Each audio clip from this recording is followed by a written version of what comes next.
Hello friends नमस्कार Assam 20 channel मैं आपको स्वागतम जनाइছো बहुत दिन बाद আপোনালোকৰ মাজলৈ আহিছো আজি এটা আপোনালোকৰ মাজলৈ টিপছ লৈ আহিছো টিপছ বুলিবলৈ নহয় আজি আপোনালোকৰ মাজলৈ এটা সৰু সাৰ্ভিস লৈ আহিছো সাৰ্ভিসটো কি আপোনালোকৰ সকলোতে এতিয়া ভোটাৰ কাৰ্ড এপ্লাই হৈ আছে ঠিক আছে অফলাইন এপ্লাইটো প্ৰায় বন্ধ কৰিছে নতুনকৈ এটা ৱেবছাইট দি দিছে অনলাইনৰ সকলোৱে অনলাইনতে ভোটাৰ কাৰ্ড এপ্লাই কৰি আছে আজি ভোটাৰ কাৰ্ড অনলাইনত কেনেকৈ এপ্লাই কৰিব পাৰি মই আপোনালোকৰ ওচৰত ভিডিঅ'টো দিবলৈ চেষ্টা কৰিছো যদি ভাল লাগে লাইক কৰিব কমেন্ট কৰিব আৰু মোৰ চেনেলটো পাৰিলে শ্বেয়াৰ কৰিব আৰু সাবস্ক্ৰাইব কৰিবলৈ একেবাৰে নাপাহৰিব ঠিক আছে আহক তেনে আমি ভিডিঅ'টো আৰম্ভ কৰোঁ প্ৰথমতে আপুনি আপোনাৰ যিকোনো এটা ব্ৰাউজাৰ ওপেন কৰি ল'ব মই ক্ৰম ব্ৰাউজাৰ ওপেন কৰিছোঁ ক্ৰম ব্ৰাউজাৰ ওপেন কৰাৰ লগে লগে আপুনি ইয়াত সাৰ্চ বাৰ আহিব সাৰ্চ বাৰত ওপেন কৰিব www.nvhp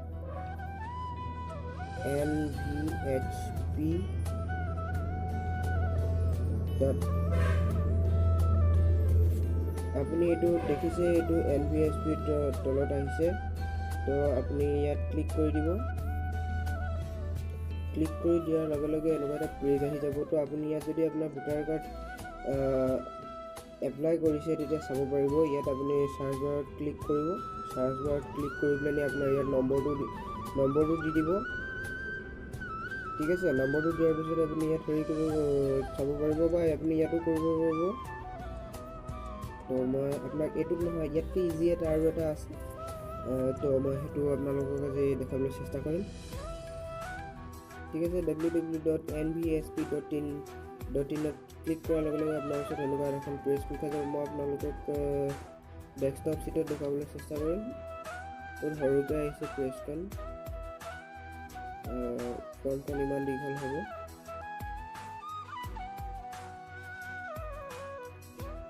ডেস্কটপ চিটত দেখুৱাৰ কাৰণে বহুত দীঘল হোৱা হৈছে মই আপোনালোকক টিক মাৰ্কটো উঠাই পেলাই দেখুৱাম তো এইখনে এখন ফৰ্ম ভোটাৰ কাৰ্ড এপ্লাই কৰা তো নেশ্যনেল ভোটাৰ ছাৰ্ভিচ পেট্ৰল বুলি ইয়াত লিখি থোৱা আছে তো ঠিক আছে প্ৰথমতে আপোনালোকে কি কৰিব আপোনালোকে যোনটো এইটো সিলেক্ট লেংগুৱেজ দেখিছে তাত ক্লিক কৰিব তাত ইংলিছ কৰি ল'ব আপোনালোকে প্ৰথমতে ওপেন যেতিয়া কৰিব হিন্দী হৈ থাকিব ঠিক আছে প্ৰথমতে আপোনালোকে হিন্দী হৈ থাকিব ইংলিছ কৰি ল'ব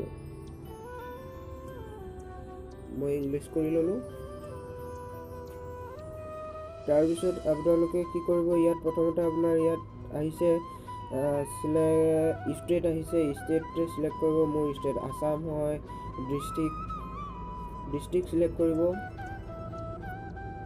মোৰ ডিস্ট্ৰিক্ট লখিমপুৰ পৰে লখিমপুৰ ডিস্ট্ৰিক্ট সিলেক্ট কৰিব তো ইয়াত আহিছে as a first time voter ঠিক আছে তো আপোনালোকে ইয়াত যোনটো ক্লিক মাৰ্ক বহি আছে এইটো মোৰ হেৰি কৰিব ইয়াত আপোনাৰ নাম টাইপ কৰিব নাম টাইপ কৰাৰ লগে লগে যোনটো এইটো বেক অপশ্যনটো আছে ইয়াত ক্লিক কৰি দিব আপোনাৰ নামটো ইয়াত যদি ইংলিছত ছেভ কৰিছে মই আপোনাক ছেভ কৰি দেখাইছোঁ আপোনাৰ নামটো ধৰি লওক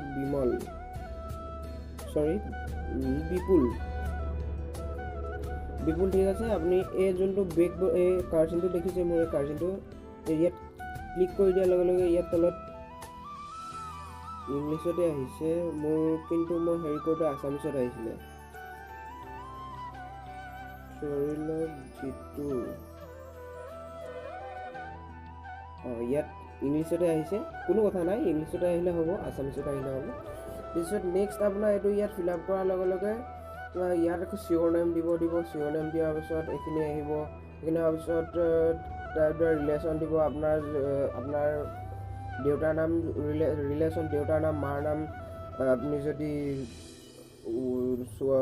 মানে মেইল হয় তেতিয়া হাজবেণ্ড নেম এনেকৈ দিব পাৰিব তো ঠিক আছে এইখিনি দিব পাৰিব এইখিনিত বাৰ্থডে ডেট ভৰাব তো ইয়াত আপুনি কি মেইল নে ফিমেইল এইখিনি ভৰাব পাৰিব মেইল ইয়াত হাউচ নাম দিব ইয়াত নেক্সট হাউচ নম্বৰ বহি যাব তো আপোনাৰ ইয়াত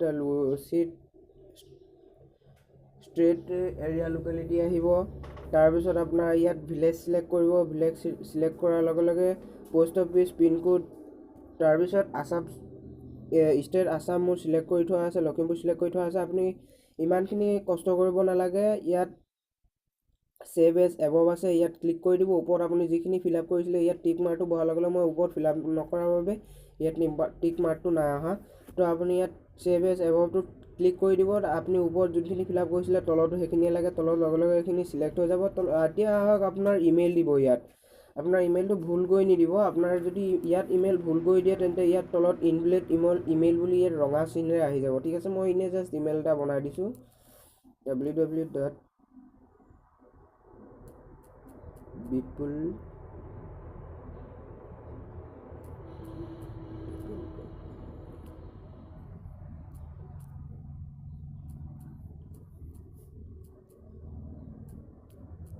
ঠিক আছে। এতিয়া এইটো ইমেইল কোনেও এপ্লাই নকৰিবও পাৰে বা মোৰ ইয়াত কেপিটেল বা স্মল হোৱাৰ কাৰণে হেৰি হ'বও পাৰে। তো আপোনালোকে ইয়াত ভুলকৈ কেতিয়াও নিদিব। ভুলকৈ দিলে ইয়াত ৰঙা চিন আহিব। মোৰ ইয়াত শুদ্ধ হৈছে বাবেহে ইয়াত একো চিন নাই অহা। ঠিক আছে, তাৰপিছত ইয়াত আপোনাৰ ফোন নাম্বাৰ দিব। ফোন নাম্বাৰ আপুনি পাৰে যদি জিঅ' ফোন নাম্বাৰ নিদিব। পাৰে যদি বেলেগ এয়াৰটেল যদি চিম আছে এয়াৰটেল ভোডাফোন চিম এপ্লাই কৰিব। ইয়াত যেতিয়া জিঅ' নাম্বাৰ দিয়ে, জিঅ' নাম্বাৰ দিলে অলপ প্ৰব্লেম হয় SMS এটা আহিবলৈ। ঠিক আছে, ইয়াত আপুনি শ্ব'জ ইয়াৰ ফটোগ্ৰাফ আছে, ইয়াত আপুনি ফটো দিব পাৰে। ফটো দিয়াৰ লগে লগে ইয়াত আহিব capture image, complete action, record file. ঠিক আছে, আপুনি যদি ফটো দিব পাৰে এইটো কেপচাৰ ইমেজত যাব পাৰে। তাৰপিছত আপোনাৰ ইয়াত আহিছে এড্ৰেছ প্ৰুফ। ঠিক আছে, এড্ৰেছ প্ৰুফ যদি ইয়াত চিলেক্ট আছে তাত ক্লিক কৰিব। আপুনি প্ৰায় ইয়াত ডকুমেণ্টছৰ ভিতৰত আপুনি বাৰ্থ চাৰ্টিফিকেটটো দিব। ঠিক আছে, মই বাৰ্থ চাৰ্টিফিকেট ক্লিক কৰিছোঁ। এড্ৰেছ প্ৰুফ দিব। আপোনাৰ পাছপৰ্ট, ইণ্ডিয়ান পাছপৰ্ট নুখুলিব পাৰে বা ড্ৰাইভিং লাইচেঞ্চ থাকিব পাৰে, ড্ৰাইভিং লাইচেঞ্চ দিব পাৰে। যদি আপোনাৰ ড্ৰাইভিং লাইচেঞ্চ নাই, ইলেক্ট্ৰিচিটি বিল আপোনালোকৰ সকলোৰে দিয়ে, ইলেক্ট্ৰিচিটি বিল আহে, ইলেক্ট্ৰিচিটি বিল দিব পাৰে। বা আপোনালোকৰ যদি সুলভ মূল্য কাৰ্ড আছে বা ৰেচন কাৰ্ড আছে, মই চতুৰ্থত বুজাব বিচাৰিছোঁ। যদি ৰেচন কাৰ্ড আছে ৰেচন কাৰ্ড দিব। ৰেচন কাৰ্ড মানে ইয়াত চ'ৰ্চ ফাইল আছে নহয়, আৰু চ'ৰ্চ ফাইলত অহাৰ লগে লগে ইয়াত কেপচাৰ ইমেজ আহি যাব। তো ঠিক আছে, আপোনালোকে তাত কৰিব। তাৰপিছত ইয়াত ভিলেজ, ষ্টেট, চিটি, ইয়াত ডেট অফ বাৰ্থ ক্লিয়াৰ কৰিব। এইখিনিত আপোনাৰ গাঁওখনৰ নাম, প্লেচ কি ইয়াত চিলেক্ট কৰিব। প্লেচ চিলেক্ট কৰাৰ লগে লগে এইখিনিত যোনটো নাম্বাৰ আহিছে দেখিবলৈ পাইছে নহয়, 79735 নাম্বাৰটো ইয়াত এণ্টাৰ কৰিব। এণ্টাৰ কৰি ছাবমিট কৰিব। ছাবমিট কৰাৰ লগে লগে আপোনাৰ মোবাইলত এটা SMS আহি যাব। SMS-টোত আহিব thank you for apply voter ID card, আইডিৰ নাম্বাৰ এটা আহিব। সেই SMS-টো আপুনি ডিলিট নকৰিব। আপুনি চাব পাৰে কেইদিনৰ ভিতৰত অনলাইন এপ্লাই কৰিলে আহে, কাৰণ আজি ডেটটোৰ পৰা ধৰি আপোনাৰ কিমান দিনৰ ভিতৰত আহিছে সেইটো চাব পাৰে। মোৰ ভিডিঅ'টো বহুত দীঘলীয়া হ'ল, তো বেয়া নাপাব। যদি আপুনি নতুন মেম্বাৰ হয় তেনেহ'লে মোৰ চেনেলটো প্লিজ ছাবস্ক্ৰাইব কৰিবলৈ নাপাহৰিব। ভিডিঅ'টো কেনে পালে কমেণ্ট কৰি জনাব আৰু লাইক এটা দি থৈ যাব। লগতে আপোনাৰ লগৰ বন্ধু বান্ধৱীসকলৰ লগত ভিডিঅ'টো শ্বেয়াৰ কৰিব বুলি আশা কৰিলোঁ। ধন্যবাদ। ৱেবছাইটটোৰ লিংক মোৰ ভিডিঅ'ৰ ডিছক্ৰিপশ্যনত পাব।